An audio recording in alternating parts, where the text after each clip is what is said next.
I'm here with John Kruse with the KZUM at his benefit show for the local radio station. We made a smart-ass post about having about interviewing him, which I'd already talked to him about. We just figured we'd have fun with people to see if it was interesting. See if anybody really cared, give a shit. And most of the local bands are like, you need to go interview him, which means you're doing something right because they've got a ton of support for you, as much as from what I hear you put them on the radio. Yeah. So it's not your normal interview because I can't ask him band questions. So let's go with, what is the most bought album that you have? The one that I have the most of? Or that you had to buy the most copies of because you've worn them out? Slayer, Rain and Blood. Wore the cassette out a couple times, and I probably have it on. Got a couple different versions on vinyl and cassette and CD. But I'm a collector by nature, so I do have a lot of stuff on 8-track, CD. I've cassette. seen the pictures of your storage. That's what it is. But honestly, that collecting is what made me want to do the show, because nobody's going to see it on Facebook, but I want people to experience the music. And otherwise, it just sits down there and collects dust. So by doing the radio show, it gives me the opportunity to play it for people. And I see a lot of the ones that you're posting where, like, you'll do the flyer thing, and then you've got like 30 or 40 different bands, and they're not all just thrash metal or death metal. Right. It's an eclectic taste. Try to go across the board so everybody will get something, that'll be up their alley. So. Record that people wouldn't expect you to own in your collection. Well, ICP, but even more so, I have Sesame Street Fever. Here's my metal card. No, you gotta keep it. You got Sesame Street. They're all a bunch of stuff from when I was a kid. I don't throw anything away, so I have all my vinyl from when I was a kid and everything. But I have all my parents' Elvis records and stuff. I just kept everything that my parents gave me and everything. So those are probably first pressings. Yeah, there's a lot of goods in. My dad's got the original Beatles that was released in the U.S. So I've got some cool stuff that's not metal, and honestly, I listen to stuff that's not metal sometimes because it just gets overwhelming. You listen to metal all the time. Yeah. You end up fucking your head up just a little bit. So. Well, and there's also, like, if you listen to any metal band or any person who's around it all the time, you overstimulate yourself, where you're just like, okay, it's another metal band. So you got to break it up. You need to mellow out once in a while. Like throwing on a bluegrass record or like 1920s jive. Something else, and there's times where I kind of get bored with just listening to it. I need to listen to something different. Pink Floyd is a go-to for me, just because it's nice and relaxing and calms me down. Since you're very influential and you have a very eclectic music taste, Greta Van Fleet said they're not influenced by Led Zeppelin. What is your take on it? I disagree. However, I think that whether they want to admit to it or not, I think that the music that they do is cool. I mean, it sounds great. And if anything, they're paying homage to Led Zeppelin. They're doing Led Zeppelin stuff in their own frame of mind or their own way. Yeah. First time I heard that, I literally thought, it was like, did they find some in the vault? Yeah, it's to say that they did not get influenced, but I mean, he sounds like Robert Plant. The music has that Led Zeppelin sound. I don't buy it, but they also, I'm sure, want to distance themselves from Led Zeppelin and which is be their own band, which makes sense, but own up to it. I'd say. It'd be like, yeah, we're influenced by them. Yeah, Can you not tell? There's nothing wrong. There's tons and tons of metal bands that have been influenced by Led Zeppelin and Black Sabbath, AC/DC, all those bands. There's nothing to be ashamed of, even if you sound somewhat like them. Nothing to be ashamed of. Oh, definitely not. Just own up to it. Yeah. Biggest fanboy moment of meeting a rock star that you had? Dave Lombardo from Slayer. It's embarrassing as hell. Testament did a record called The Gathering, and Dave Lombardo played drums on that album, and they played in Lincoln at the Royal Grove. And they did a record signing at Homer's on 61st and O when it was still there. And we went figuring that he wouldn't be there, so I didn't take any Slayer stuff to sign. nobody there besides me and my friend, because the local radio station didn't really promote it because it was something that they didn't play. Hence, years later, why I want to do the radio show. Exactly. I really feel like sometimes the music that we listen to doesn't really get a fair shake because it doesn't chart on film. Anyway, he was there. And so I went up to have him sign the Testament CD, and my hands were literally shaking. And I'm like, you're awesome, man. That's all I could get out of my mouth. But James Murphy from Obituary, Steve DiGiorgio from Death, they were both playing on the album. They were both there as well. And we hung out with them for an hour talking to them about metal. It didn't even bug me a bit. But Dave Lombardo, I couldn't get a sentence out because Slayer was the band that really got me started on the whole underground movement and down that rabbit hole. Yeah, and to meet him was. Today, I would still do the same thing, but at least I'd have a camera to take a selfie with the guy to have something besides a signature. And then that thought in my head about me shaking and everything. So, yeah. Which is still funny because like. With the amount of people that we've ran into or we've seen live, right. There's always those like fanboy moments where it's like, you just were hanging out with these guys. Yeah, I've known them for years. Yeah. Well, you met this guy. I know.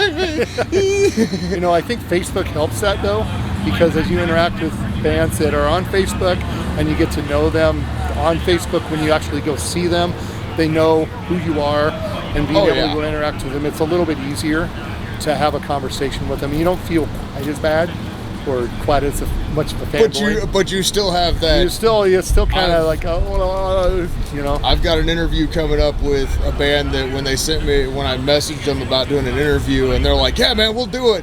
I'm like, excuse me while I jump around fanboy style. Yeah. And they're like, they thought that was the funniest thing. And I'm just like, no, you guys are like a huge deal to me. So. And they're normal people, everybody. They're normal people in our heads. They're what made us do what we do, or what made us love what we love. You know, for me, it's Slayer. I mean, that set me off on and then for you the same way with that band. If they Low Gear from Dallas, Texas. What was it? It was Low Gear from Dallas, Texas. But I've also had other bands that, like, meeting Corey Taylor was a huge thing because he was a big influence on my vocal style. Yeah. So I mean, it's it's different than just meeting an artist that you like their music. It's something more important, I think. So yeah, it's hard. It's really hard. No matter who you are, no matter what your personality is, it's hard to do. And the cool thing about what, like, with you in the radio and me with what I do, the amount of people, like, the underground scene that we see, and certain bands watching them grow with the more shows they do and the better they get. And being able to see that growth where it's like, hey, you guys are really doing amazing, or you guys had a killer set, or you'll see them that one night and it's like, dude, everything all right? We're like, you know them well enough. Right. And it's always a cool thing to be able to see.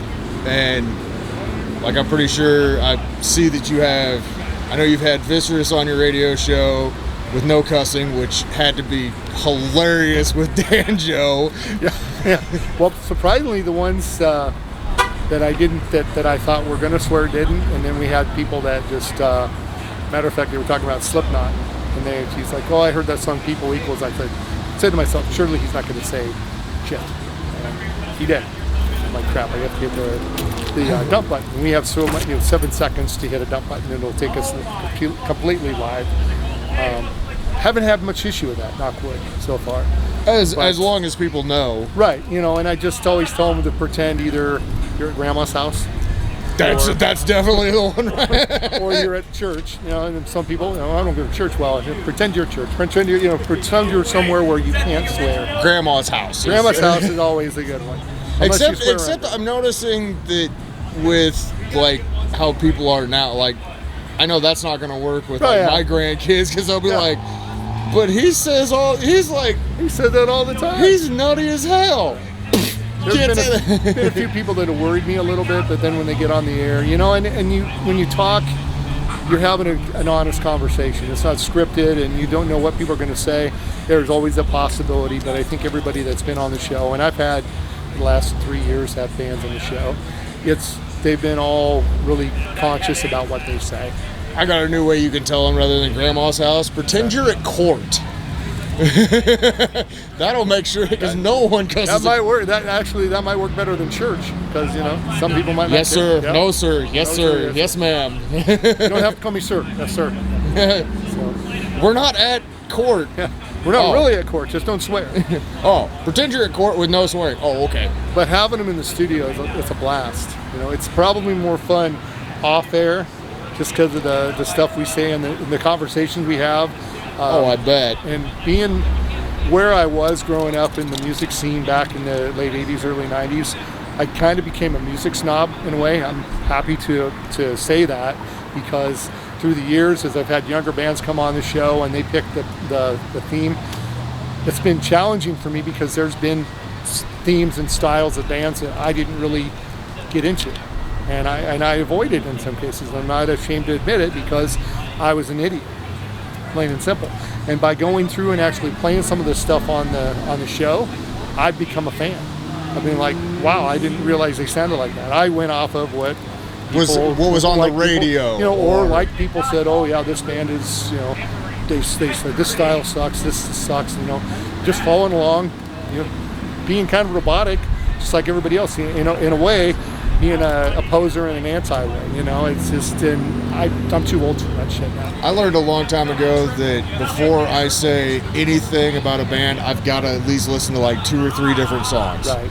Because then that way I got an idea of what they sound like, and I'm either going to like it or I'm not. Yeah. And that's part of the reason for the show is just, quite honestly, I get tired of going, I don't listen to the radio that much, but when you do listen to the radio and you hear a song and I don't like that, and you want to switch the song, you sort of switch the station and you go to another station and it's the same song, or it's another song, it gets played way too much.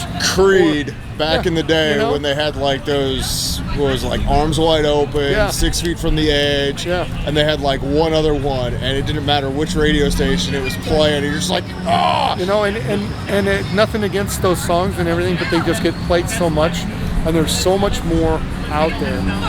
If it's not on Billboard, they ignore it, and I know that some of the stuff's a little bit harder to swallow, but having a show where you can play stuff, I play some stuff has been hits in the past, but it's just having kind of a nice mix of stuff, and being able to play a couple things that would be stuff that could be played on normal radio, but hasn't been because it was underground or just. Or was that extra track, like that one song off of a Stained album that didn't make their record cut, but you're like, this is an amazing song. Why is this one not being heard? And just after years of collecting and not having people that, a lot of the stuff that I collect, there's a lot of stuff that's rare. There's a lot of bands that were on a small label, the label went defunct, the band went bye-bye. One and done. And they have some really great stuff. Had they had better marketing or a better label, they might have gone on to do more stuff. Oh, yeah. So every time I play a song in the show and I have somebody comment about, wow, who was that band or what was that band, I feel like it's doing something, and then being able to help support local music and play local bands as well. I didn't realize how many great bands were in my backyard. In Nebraska, period, but just locally. I've lived in Lincoln my whole life. Well, and I know with that one night that you had your benefit show and they had the Lincoln, what was that? Lincoln Emergence at the same time, and I'm running back and forth, and there's 100 bands playing in all different styles. So it's one of those places. I know Lincoln's got a really good scene. Omaha's got one. Kearney's got a good scene. I know some of the other areas are starting to work on building. So, I know supporting local is your thing, my thing, and James Feck's thing. And I kind of stole that from you guys where I started doing my reaction review videos, and I'm like, ooh, I like what they're doing with that. So I'm gonna go ahead and steal it from them. And not stealing, it's just. I'm going to be influenced by them, and I'm going to use their line to help try to support the local scene. Because, there are a ton of local bands that I like to use the analogy that they're the underground scene. There are so many really good bands that are as good, if not better, than the mainstream bands. And just be $5 for a show, or $10 or $15, and you can't get people to come out and pay $10. Even the benefit tonight, if this were, we had a cover band all night long, and that's not to say anything bad about cover bands. If we had a cover band all night long and we're charging $5 to get in, the place would be packed because people are here to drink and they want to just hear something in the background, and that's what they're there for. They're not willing to pay $5 or $10 to hear a band come up and play their original material, and that's a shame. Or Yeah. to pay $150 to go to an arena and see somebody in the nosebleeds where you have to watch on a monitor. $1,600 for like Taylor Swift, or you know, nosebleed sections for like Rolling Stones, or there are free shows. Local bands have free shows where you can go in and just, and then if you like the band, you can buy their merch, and you can't even get them to come out to that. I mean, that's really why it's nice to get them on the air. Yeah. You play the songs on the radio. You do enough promotion, and the people that do listen to their music, they can hear them on the radio. They can talk to their friends about it. Say, hey, now you can hear my band that I love, without actually going to see them, listening to them, get their music out there. Well, that's like doing stuff with your radio group, and then I got another radio group that I work with that I don't listen to stuff because I do blind reaction. So I always feel that if I listen to it beforehand, it's going to affect my blind reaction. Right. So, but still, I push both of them. Like even when I tag you in the videos, it's right. If you notice, I always tag yours first, and then I'll tag like the other ones later on and below. But it's, you know, still okay. Maybe somebody will hear this band somewhere else, or you know, tag them in this site, and then other people are sharing it, and you know, sharing the event, sharing everything like that. It helps out the bands, and it helps out everyone, and it's just basically I scratch your back, you scratch my back, and we do it because we enjoy it, not because we're making, you know, $12,000 a night at this. And this gig is voluntary. I'm a volunteer at the station, so I don't get paid to do this. This is all voluntary here, and so I come out on my own accord. I don't get any money out of the deal. But the reputation and the respect you get is just and that comes along with it. But honestly, I actually like the fact that I gained a lot of friends out of it. When I first started doing these, I could walk through graves the whole night, and nobody knew who I was, seriously. And I was like, man, you know, it's not like one occasional person come by and they'd say, hey, John, you know. And it's not about popularity, but it's people know who I am, and I know who they are. Get big hugs from the band members. It's a friendship thing. You know, and that means more to me than anything else, and that's what continues the passion for me. And if I could do this gig as a full-time job, I would. My fear is doing it as a full-time job, I'd end up having to do what they do with commercial radio, and I'm sorry, I can't do that. I can't have somebody else tell me what to play. I can't have somebody else tell me this is what's popular, this is what you have to play, because there's something for popular music that's great, but there's something to be said for bands and music that isn't popular, that falls under the radar, that, you know, so. Trying to figure out what was going on over there. I heard like some loud voice. I don't know. But I appreciate the time on this one. I'm pretty sure a lot of people are going to enjoy this one, and it's probably kind of a little bit odd being on the other side of the interview. Yeah, it's awesome. You know, like I said, I'm honored and I'm humbled by the fact that you wanted to. Oh, and I'm also, and like I said, you know, it's a privilege being able to call you a friend and being able to go, hey, I know this radio DJ, or. You know, and it's not like the radio DJ where it's, you know, oh, I listen to his show. It's like, no, I know him. Like, I talk with him. Like, I hang out with him at shows. They're just all friends here, you know, and that's the thing about it that I know, just hanging out with everybody. Oh, I was, you know, when I first started doing it, it was a little bit, I was intimidated. I'm not a musician by any means, and I'm just starting this thing out now. It's just like, I love giving people crap. You know, I give the band shit, they give shit right back, and, you know, we have a good time, and that's what it's all about. So. It's kind of how the whole music scene is. Like, you'll talk shit to each other, but it's not like, but you know where that line is. It's not real. It's not real. Yeah, it's all in fun. And like, hey, man, way to fuck up every song on that set. I told a couple of different bands that we were going to bring KZUM stress balls out, and if they made any mistakes, we're going to throw them at them. So. Fortunately, no stress balls, no worries. But we need to get beach balls. That would be hilarious. Beach balls would be, but you know, then they can jump down off stage and come after me. I'm a lover of that. Hey, they got cords. They can only run so far. So if you're far enough away, they're going to look like that dog in the cartoons. Right? Some of them have the remotes, so I don't know. Besides, I'm not a violent guy. I just play violent music. That's all. Well, I appreciate the time. Yeah. I think My Coup is getting ready to Yeah, let's go hit the check out. stage, so they're one that I'm looking forward to seeing. Stay metal, man.